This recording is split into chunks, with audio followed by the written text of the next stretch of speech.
వాతావరణ మార్పు పనితీరు సూచికలో భారతదేశం యొక్క ర్యాంక్ ఎంత? 10వ ర్యాంకు. 16 ఏళ్లలోపు పిల్లలకు సోషల్ మీడియా యాక్సెస్ను నిషేధించే లక్ష్యంతో ఏ దేశం బిల్లును ప్రవేశపెట్టింది? ఆస్ట్రేలియా. ఆపరేషన్ కవాచ్ అనేది డ్రగ్స్ ముప్పును ఎదుర్కోవడానికి ఏ రాష్ట్రం లేదా కేంద్రపాలిత ప్రాంతం ప్రారంభించిన కార్యక్రమం? న్యూఢిల్లీ. ప్రపంచ మేధో సంపత్తి సూచికల నివేదికను ఏ సంస్థ ప్రచురించింది? ప్రపంచ మేధో సంపత్తి సంస్థ. గోవాలో జరిగిన 55వ international film festival of India యొక్క థీమ్ ఏమిటి? Young film makers, future is now.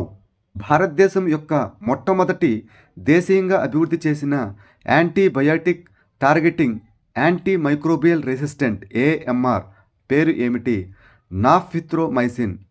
2024 sustainable trade index ప్రకారం అత్యంత స్థిరమైన వాణిజ్య ఆర్థిక వ్యవస్థగా ఏ దేశం మొదటి ర్యాంకును పొందింది? న్యూజిలాండ్. ఇటీవల ఏ దేశం ఇంటర్నేషనల్ సోలార్ అలయన్స్లో 104వ సభ్యదేశంగా చేరింది? Armenia. International film festival of India 2024 ఎక్కడ జరిగింది? గోవాలో. States of the world's children 2024 నివేదికను ఇటీవల ఏ సంస్థ ప్రచురించింది? ఐక్యరాజ్యసమితి పిల్లల నిధి UNICEF. Department of investment and capital asset management ఏ మంత్రిత్వ శాఖ కింద వస్తుంది? ఆర్థిక మంత్రిత్వ శాఖ. రాష్ట్ర మంత్రివర్గం ఇటీవల ఆమోదించిన అస్సాంలోని కరీంగంజ్ జిల్లాకు కొత్త పేరు ఏమిటి? శ్రీభూమి జిల్లా.